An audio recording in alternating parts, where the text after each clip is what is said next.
When it comes to sales, one of the most frustrating situations is when you're facing an objection that you have no idea how to handle. And because of your inability to handle that objection, you often lose complete control of the conversation. You have no idea how to navigate moving forward, and consequently, you aren't able to close the sale. You don't get the money.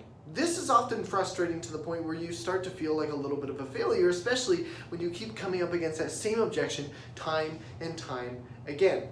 But as they say, the definition of insanity is doing the same thing over and over and expecting different results. Yet, for some reason, so few people try and figure out a strategy to overcome these objections. And I was actually in that same situation. There's a very specific objection that I used to fail with every single time, and that's no exaggeration. 10 times out of 10 times, if that objection came up, I knew for a fact there was no way I was coming back with that call. There was no way I was coming back with that consultation. It was going downhill immediately, and the sale was lost. I would be unable to close that deal. It wasn't until one of my own clients, who's in a completely different industry, sat down and explained to me exactly how they handled the exact same objection in their own sales consultations, on their own sales calls, that I was able to better understand how to position myself to be able to overcome that same objection the next time I faced it. And so in today's video, I'm going to share with you the exact same objection and how that client taught me to overcome it so effectively so that to this day, I have yet to be unable to close a sale because of that objection. Now, I tend to go 10 for 10 on closing that objection, and I often welcome that objection because I know exactly how to navigate it with confidence. So let's cut to the chase. This is in a sense a price objection, as most objections usually are, whether directly or indirectly, but this one's more direct. So you've likely found yourself in a situation before where the sales consultation is going wonderfully. You're getting along great with a potential client, you have the answers they're looking for, or you're able to seek out the answers they're looking for, rapport is built, trust is developing, things are moving along. You're pretty confident this is going to be an incredible client, and you're going to knock it out of the park when it comes to your ability to deliver on their desired outcomes. And then, of course, you get to pricing. And this can often be a touchy subject for people, especially if you haven't really communicated enough value up until this point. That's a topic for another day entirely, but let's assume you've pretty much done that. You've confidently communicated value, the client sees the value, and then the question comes, or you present it, but how much is this going to cost? And you present your price, and there's a moment of silence, at which point that individual uses a price comparison objection. The dreaded, well, I was actually just down the street with so-and-so, talking about the exact same thing, and I'm curious, yours is $2,000 and theirs is only $1,200. Yours is $5,000, theirs is only $3,800. Yours is $500, theirs is only $150. What gives? Why is your price so much higher than their price? And as you know, this can be a little bit challenging of a situation to be in. This can be a frustrating objection to deal with because generally you're going to take one of two approaches. You're either going to sit there and not know what to say at all and just kind of fumble over your words and, price is different because this is kind of what we charge, and really not a good answer. Or the second situation is where you go into brag mode and you start positioning yourself as superior and explaining why exactly you are superior. And all of those reasons might be true, but it doesn't often position you as a professional that you are. In a sense, it makes you look kind of insecure. And oftentimes, that'll turn off a potential client as they sit there and listen to you talk about why you're so great and why they should pay you twice as much money to do what they perceive to be the same thing from another individual who, in theory, or based off their experience, which may be very little, is just as much of a professional as you are. And this can be very tough to handle because you know your industry well, and you likely know who's good and who's not, and why your price is higher than their price, and But for an outsider looking in, not understanding the industry to the same degree, with the same depth as you do, a lot of the responses you might give to try and explain the value that you bring to the table won't necessarily translate across as you would expect. And this was the exact type of objection, in different variations, that I would hit a wall with. I didn't want to slander another professional. It's never a great plan to do. I didn't want to try and toot my own horn and seem like the superior coach, because that didn't sit that well with me either. Even though in my heart, I knew who I was being compared to, and I knew that there really wasn't any comparison whatsoever. But I did understand from the client's perspective that they probably didn't really realize what the difference was, and they wouldn't be able to until they were actually able to train with me. And it was frustrating because I knew in order for them to train with me, they would have to be willing to pay that difference in price.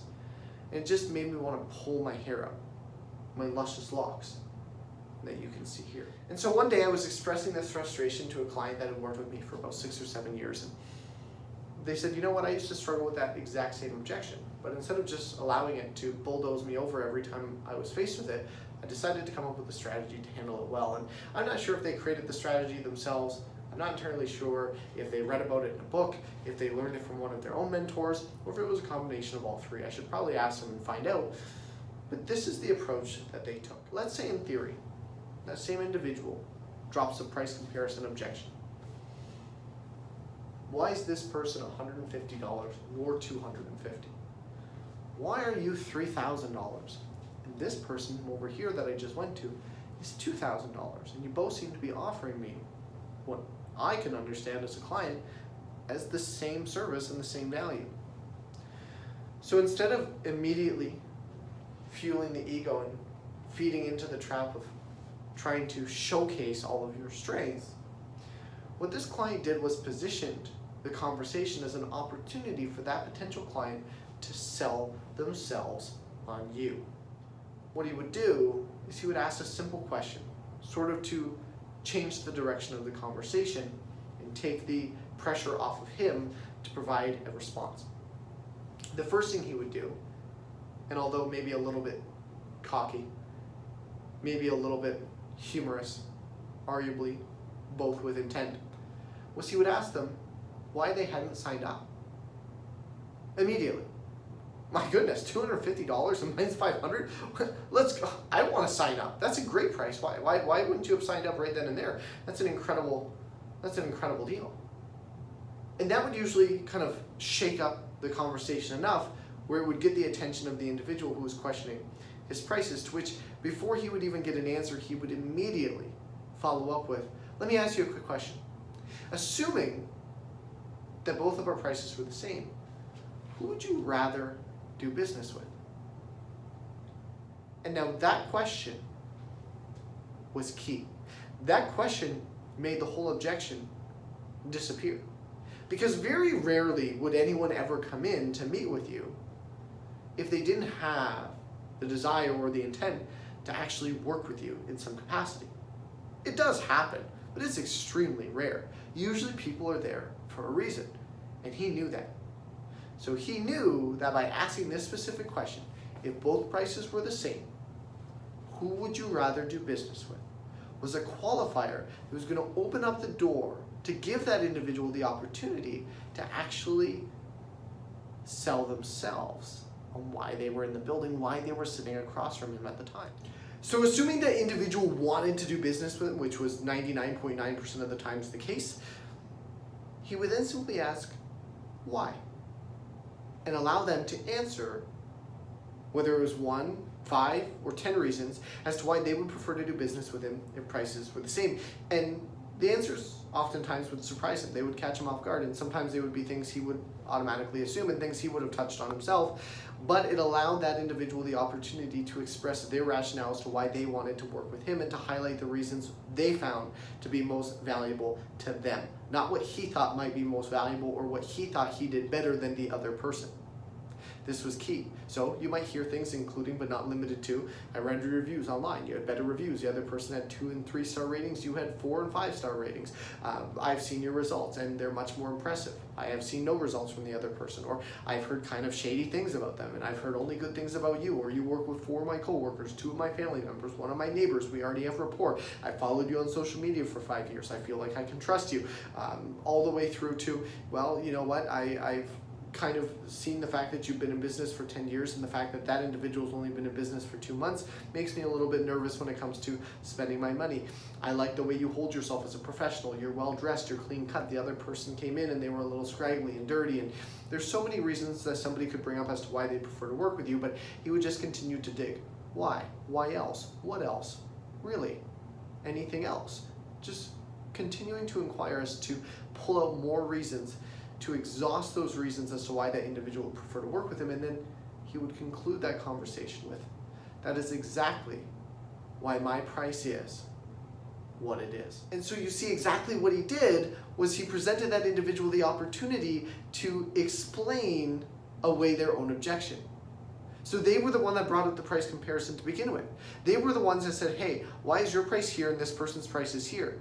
And by simply asking a few strategic questions, they were the ones who explained exactly why his price was where it was and why the other person's was where it was.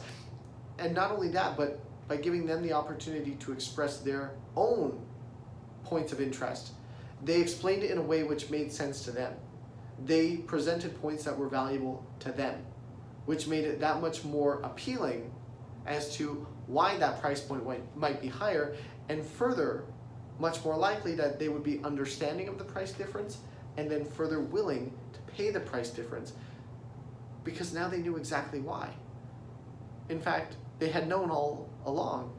He had only allowed them the opportunity to express it. And as simple as that seems, it has completely changed my ability to handle that objection. In fact, every time that objection has come up, every time I've run through that exact scenario with an individual, it's almost like a light bulb goes off and they go, that makes perfect sense.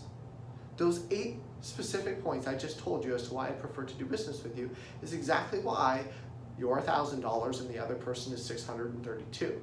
Got it. And almost every time, because they presented the points that are of value to them, that sale closes because they're coming for the outcome and they're paying for the outcome and the added value. That's what they're interested in to begin with. That's exactly why they're sitting across from you.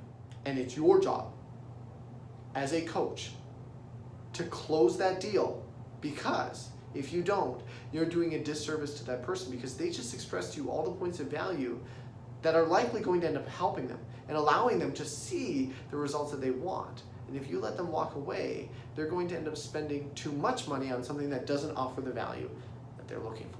Just an interesting objection handling opportunity that I came across that I wanted to share with you. If you found it interesting, if you found it to be valuable, if you've dealt with this objection before and it's frustrated you beyond belief like it used to me, make sure you follow or subscribe depending on what social media platform you're seeing this on. And as per usual, if you have any specific questions regarding training, business, lifestyle, send them my way and I'll be sure to cover them in an upcoming piece of content.